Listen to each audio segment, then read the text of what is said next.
Chapter 1. That Nickname.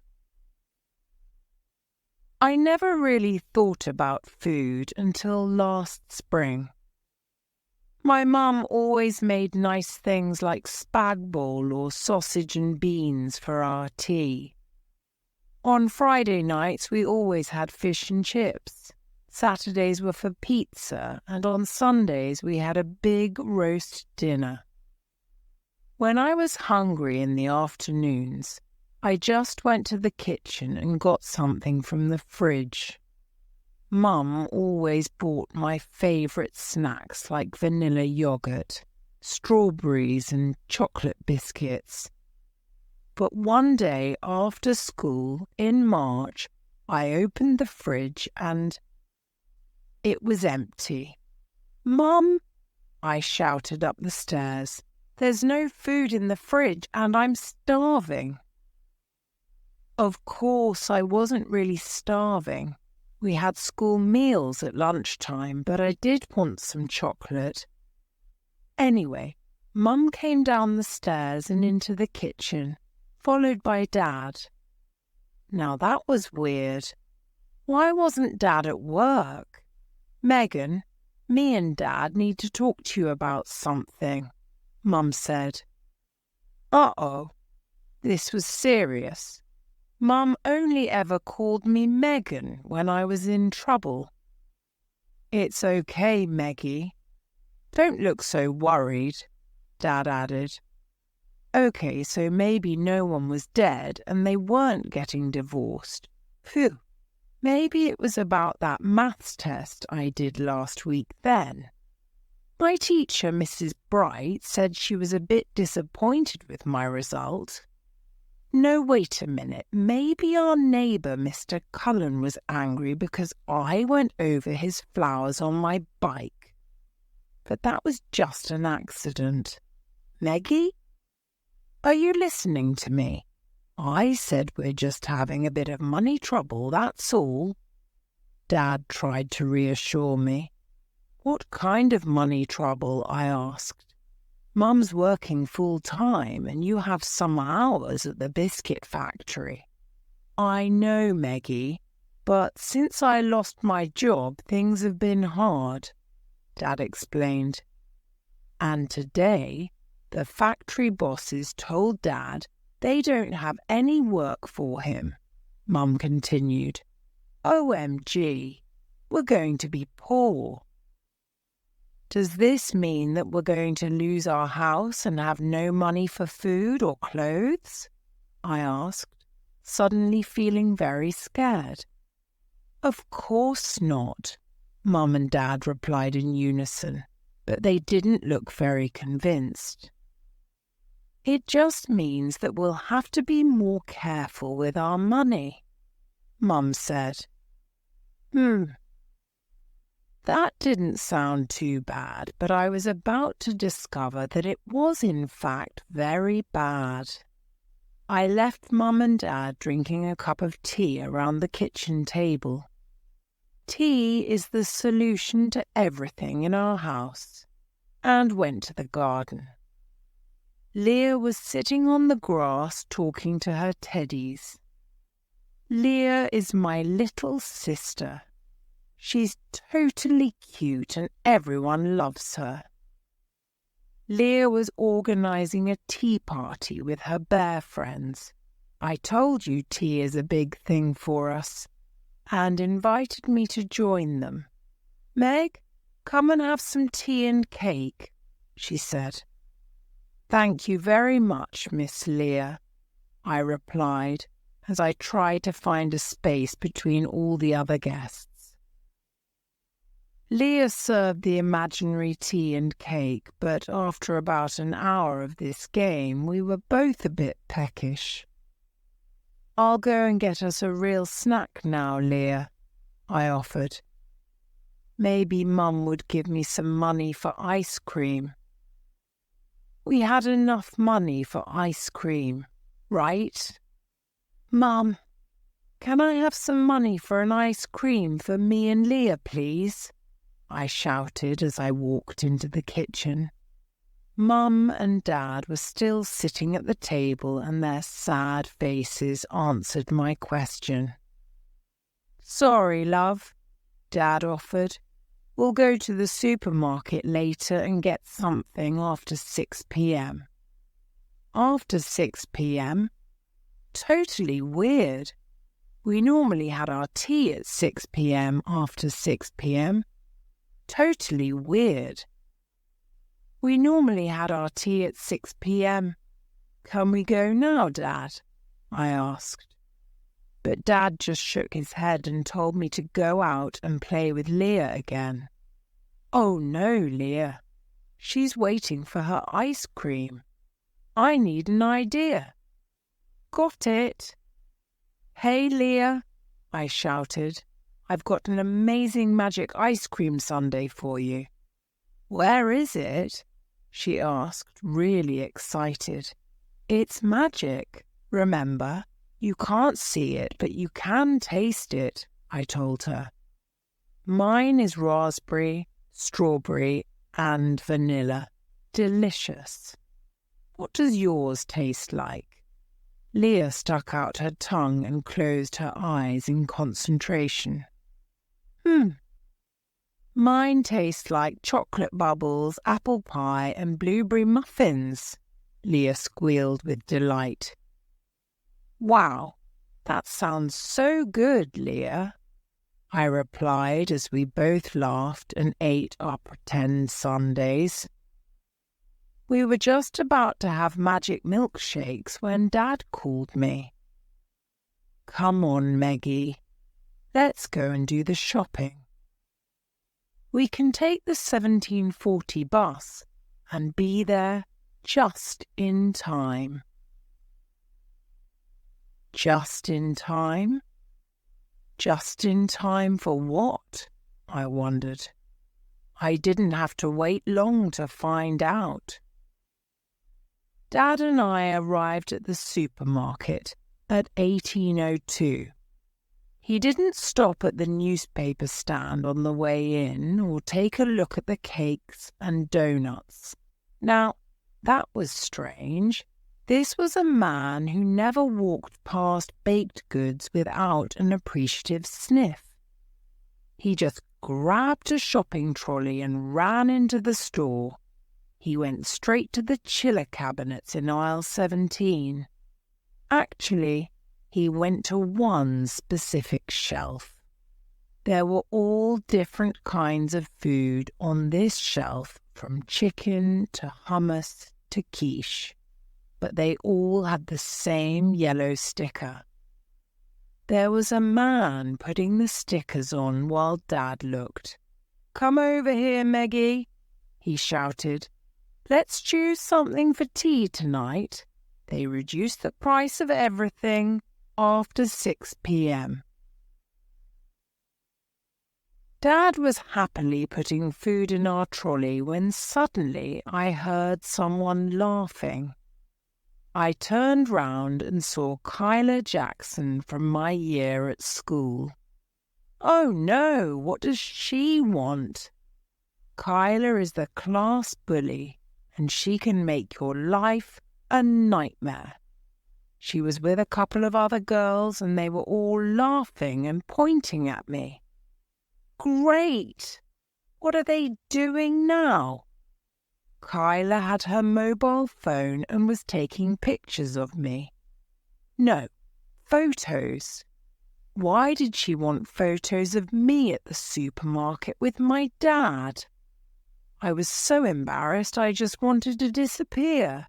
Come on, Dad. Let's go, I whispered. Okay, Meggie Moo. Maybe we can get some ice cream too, he said, and walked off to the frozen food aisle, past Kyla and her gang. I followed him, head down, and as I walked past, Kyla said in a sing-song voice, "Bye, yellow sticker girl." What? Chapter 2. Happy Saturdays. The Yellow Sticker Girl. That was my new nickname at school. It wasn't a nice nickname like Meggie or Meg or even Meggie Moo, which was quite embarrassing at my age. It was horrible. Kyla posted my photo at the supermarket all over social media with the hashtag #HashTheYellowStickerGirl. All my classmates saw the photo, and some people even left nasty comments like, "They're a family of tramps," and they look in rubbish bins for their tea as well. What is wrong with these people? Don't they know that just because we haven't got a lot of money at the moment, we're still just a normal family? Other kids at school laughed at me when I walked down the corridor, and no one wanted to sit next to me at lunchtime. Thanks, Kyla. I can't believe she was my best friend at primary school. Anyway, school was a nightmare, and I couldn't wait for the bell to ring at the end of every day and go home. One day, I was walking home on my own when I saw a sign in the bakery window. It was for a Saturday girl. A part-time job? I looked in through the bakery window. There were a couple of ladies standing behind the counter, putting bread and cakes into paper bags. Cake? Yum! There was carrot cake, egg custards, iced fingers, and lots more too. The shop was full of customers in a long queue, but everyone was smiling and waiting patiently. I decided to be brave and go in. As soon as I opened the door, I was hit by the amazing smell of the freshly baked bread. I have to work here. Suddenly, a loud voice shouted out from round the back, "The muffins are out of the oven. Get your muffins." And then the owner of the voice appeared. Mr. Turner was a large, round man. I suppose that's what happens when you eat delicious cakes every day with an equally round, smiley face. "Okay, Megan, you can do it. Ask him about the job." "Excuse me, sir," I shouted. I saw the ad in the window for a Saturday girl.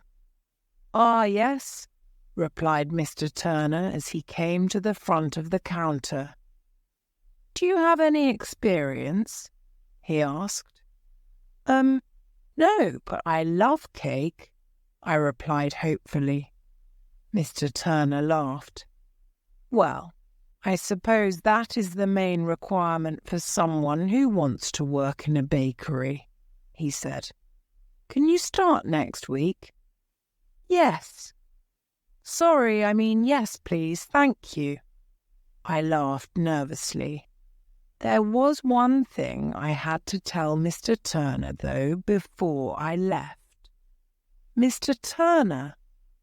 "Yes, dear," he answered.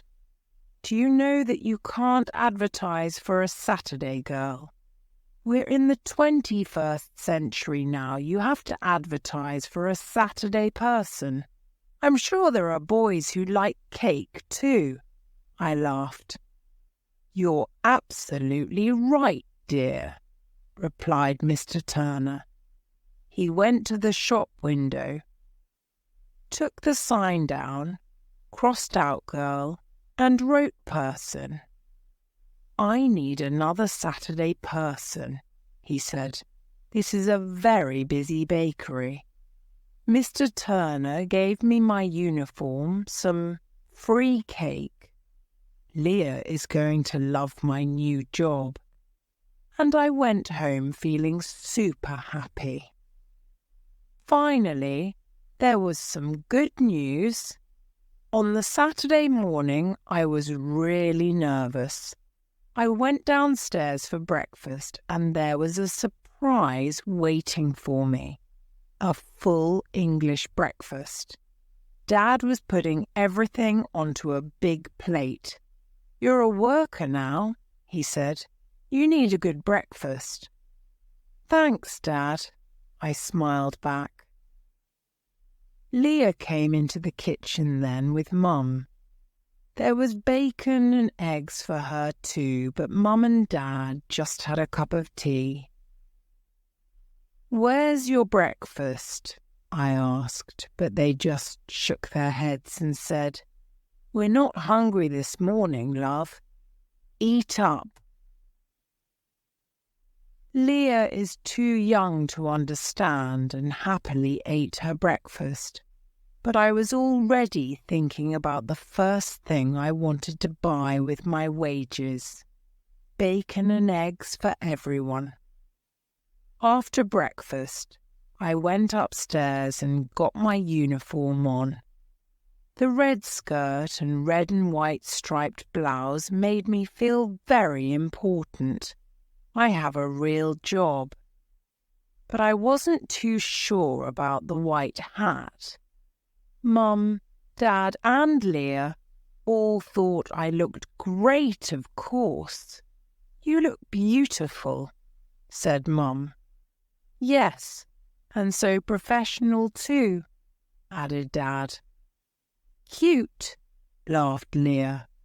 I walked to the bus stop, feeling happy and confident.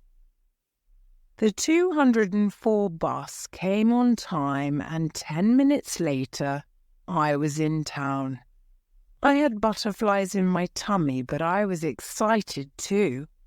While I was walking to the bakery, I saw Kyla and some of the other girls, but luckily they didn't see me. I decided to go straight to the bakery. A run-in with Kyla before my new job? No thanks. I was a few minutes early, but Mr. Turner was just happy to see me. "Come on in, Kyla dear," he welcomed me. "We're busy this morning. Get your hat on." I spent the next 4 hours serving bread and cake, smiling at customers and trying to resist the temptation to eat a strawberry tart. Everyone was so nice, and the morning passed really quickly. At the end of my shift, Mr. Turner came to talk to me. "Well done, Megan," he complimented me. "You worked really hard, you're smart, and the customers love you." "Wow, thanks, Mr. Turner," I replied. Then he gave me an envelope with my wages in and a bag of bread and cakes. "We don't like to waste food," he said. "I love my job. I went to the bakery every week. Saturday was my favorite day of the week. There was even a new Saturday boy. I used my wages to buy treats for all the family. I didn't need to ask Mum and Dad to top up my mobile phone anymore either. I used my money. Saturdays were my escape from the nightmare of school until, one day, I saw Kyla and some other girls at the bus stop. I was waiting for the bus to go to work when I heard, "Hey, yellow sticker girl." Oh no, not here as well. I looked over the road and Kyla was taking another photo of me. In my uniform. "Nice clothes," she shouted. "Yeah, so trendy," added one of the other girls, laughing. "Great! What will the next hashtag be?" Chapter 3. A Bank with a Difference. I didn't turn my phone on all weekend. Social media was my new enemy, but on Monday morning I had to check my online diary. My phone started pinging immediately. A girl from my science class, who I thought was my friend, tagged me in one of the posts.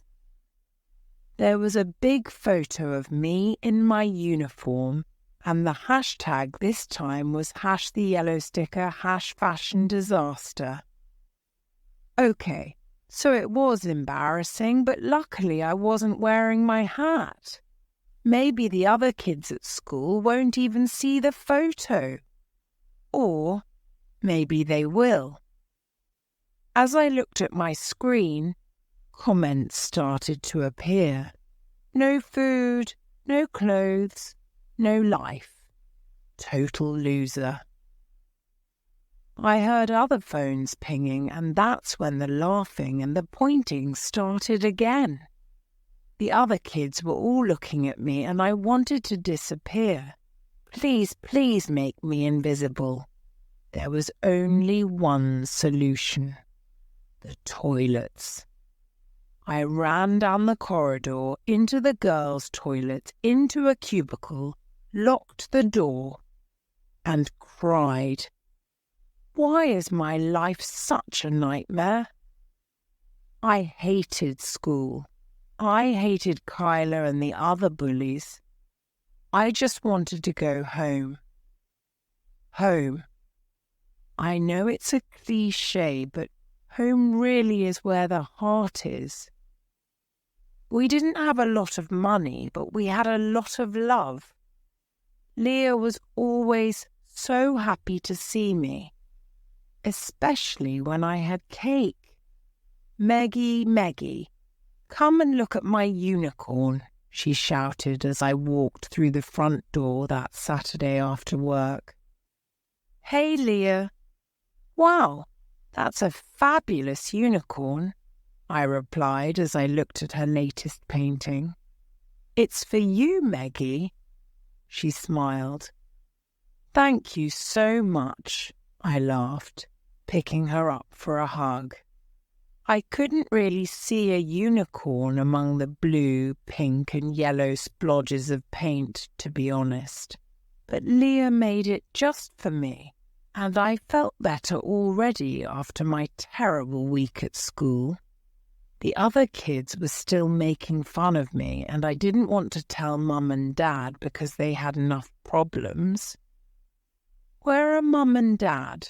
I asked Leah as I gave her an iced finger.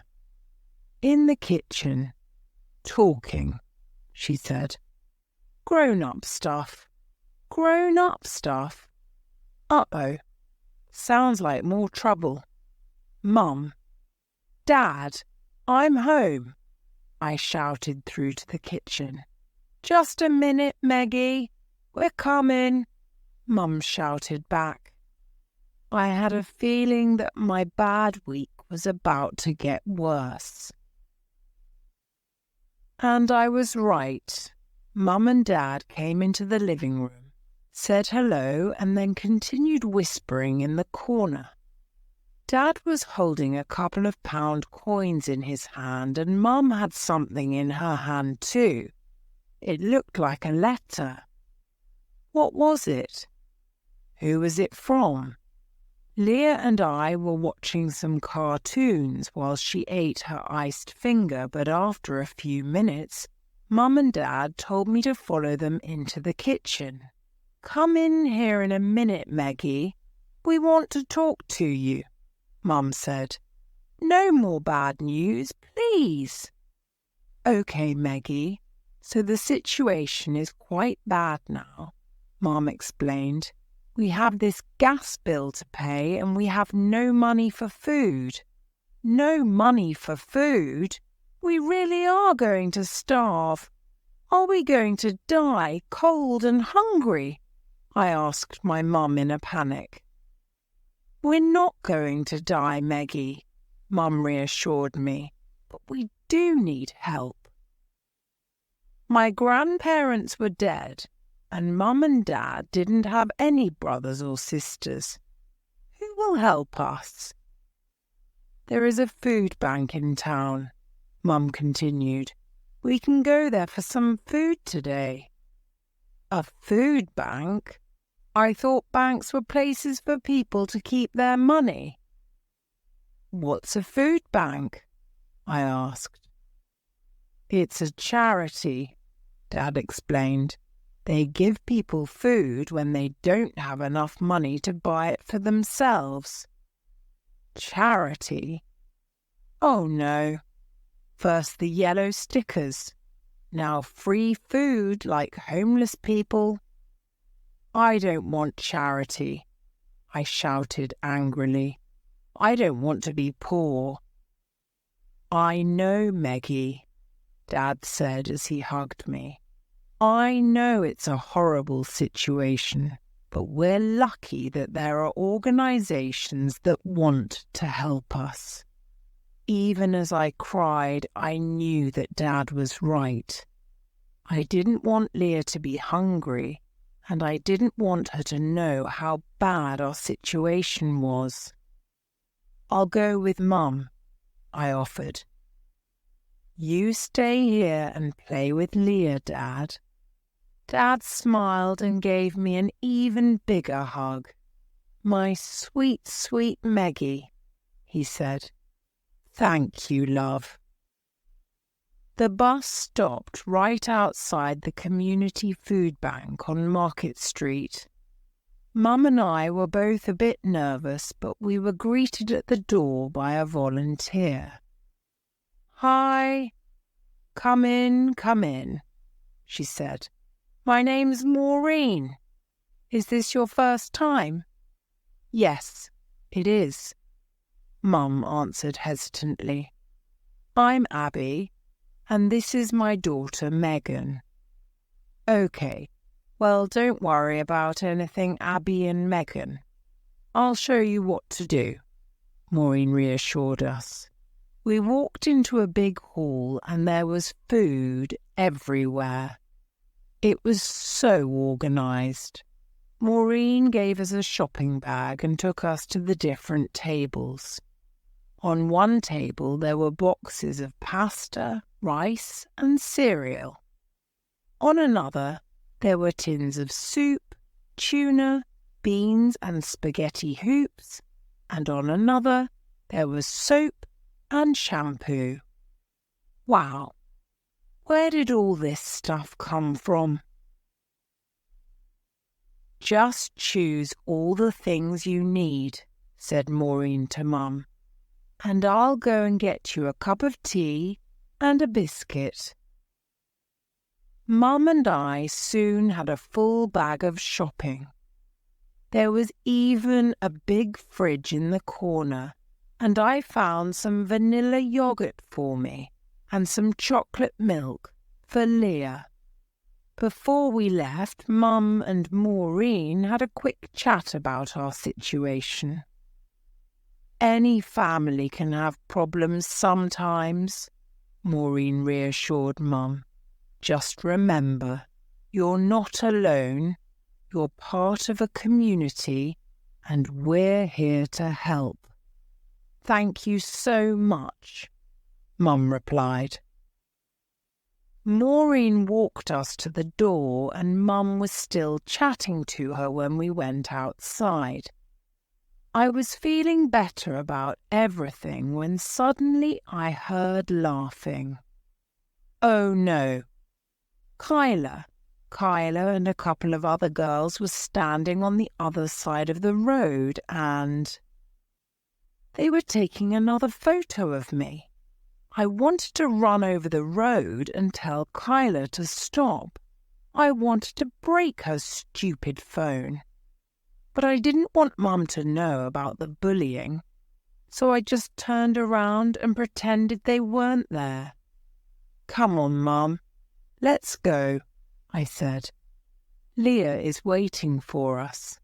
I'm coming, love, Mum shouted happily. Chapter 4.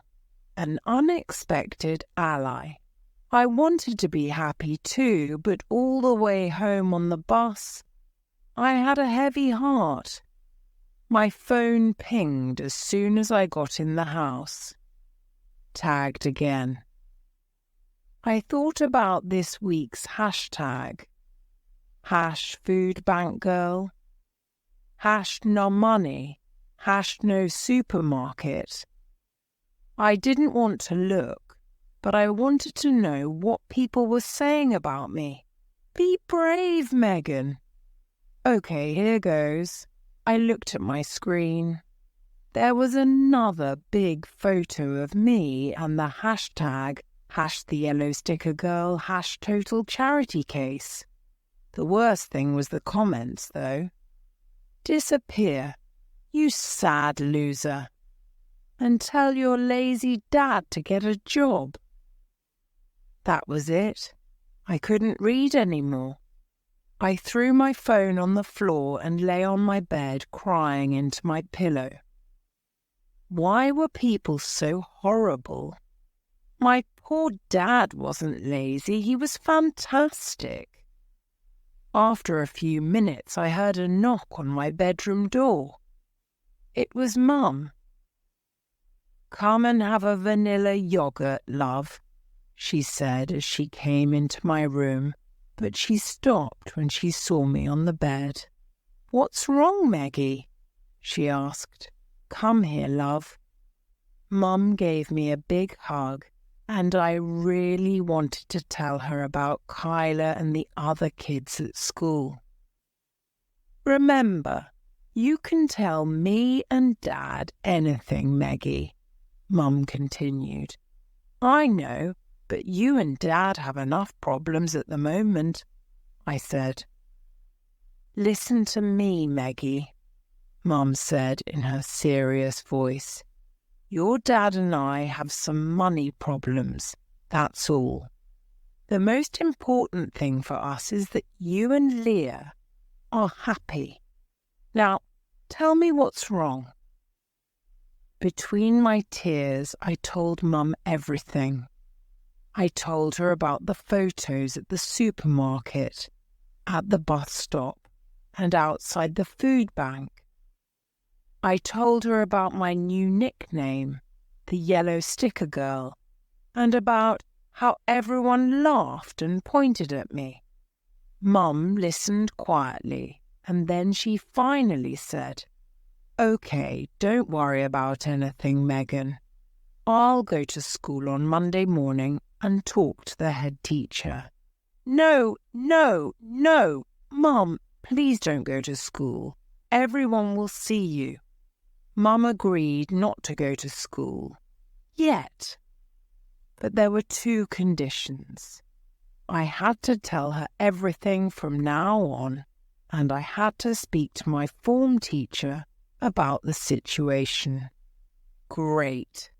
Lucky for me, I got a bad cold that week and stayed home from school. TV in bed? Tick. No homework? Tick. No bullies? Tick. What a great week.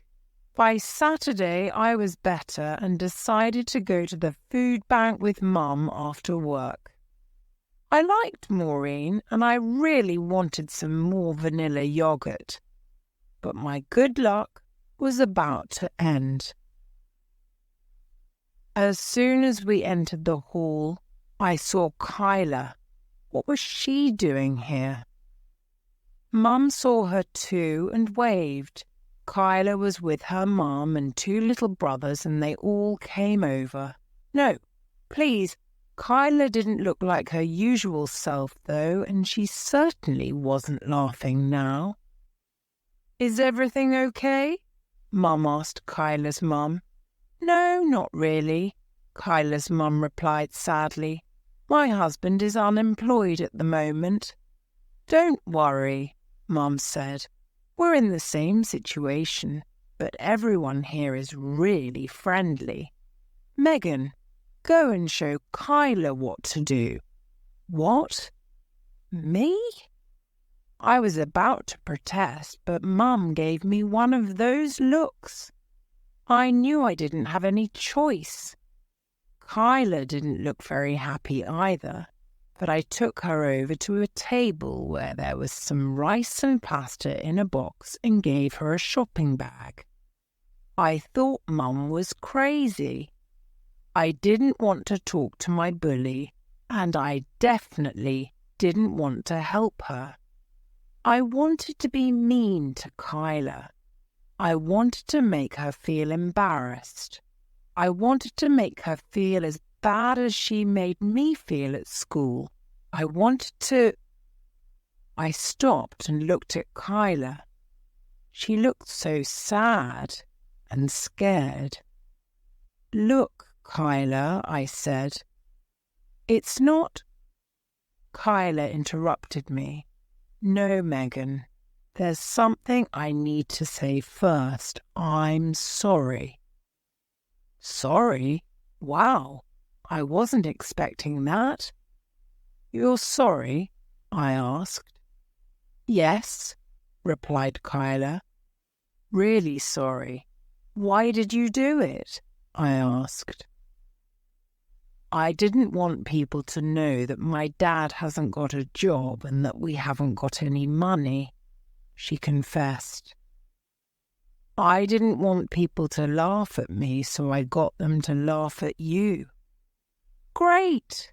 I was a distraction.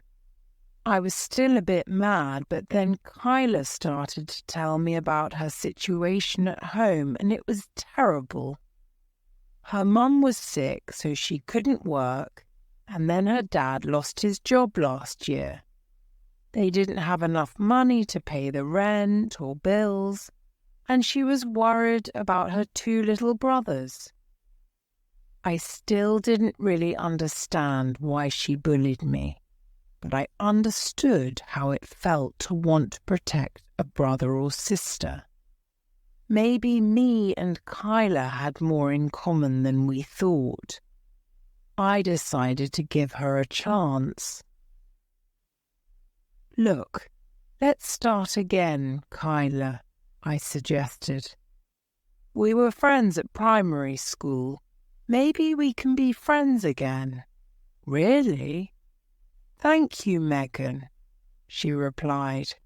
"We were talking about all the fun we had in Miss Murphy's class at St. John Fisher Primary when Maureen interrupted us. 'Girls,' she shouted, 'we have a small problem. 2 of our volunteers are sick today and can't come in and help. Saturdays are our busiest day, so I need 2 new volunteers.' Kyla and I looked at each other. "Do you mean?" started Kyla. "You want us to?" I asked. Yes. Come on, girls," replied Maureen. "You are my 2 new volunteers. Remember, smile, bag, food, and smile again." Kyla and I laughed and followed Maureen to one of the tables. We passed Mum on the way and she gave me a thumbs up. Why are mums always right?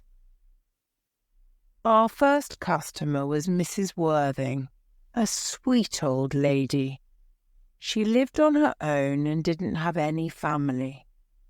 We tried to fill her bag with tinned goods, but she only wanted a couple of things. "Save the good stuff for the kiddies," she said. "I'm fine with a couple of tins of beans." There were lots of other people after Mrs. Worthing.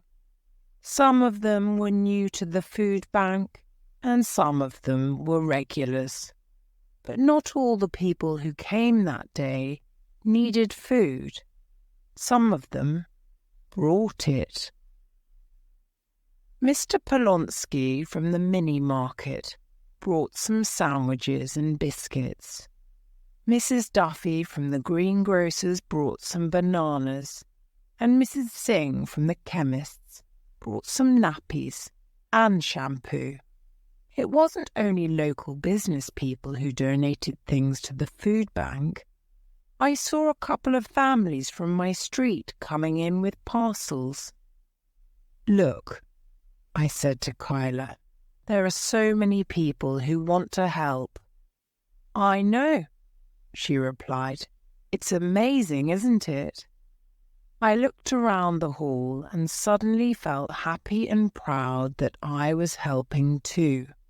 Chapter 5. Community spirit. I saw Kyla at school on Monday. She was with her friends and I decided to just walk past, but suddenly I heard my name. "Megan," shouted Kyla. "Come here a minute." I went over and suddenly her friends were all around me.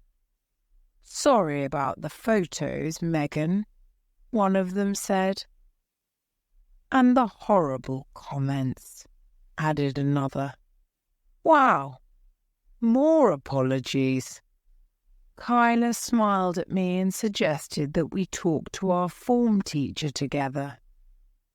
"We can tell him about our problems at home." "And the bullying," she said sadly. "Okay," I agreed.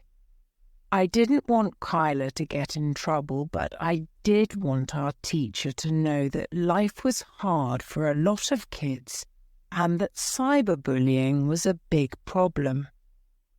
Maybe the teacher could organize a class assembly about being kind and helping others. Helping others. What could I do to help other people more? I suddenly had an idea. I could ask Mr. Turner for more bread and cake at the end of my Saturday shift and take it to the food bank. Or I could deliver it to some of the old people who lived near me and didn't have enough money for treats. I really liked the idea.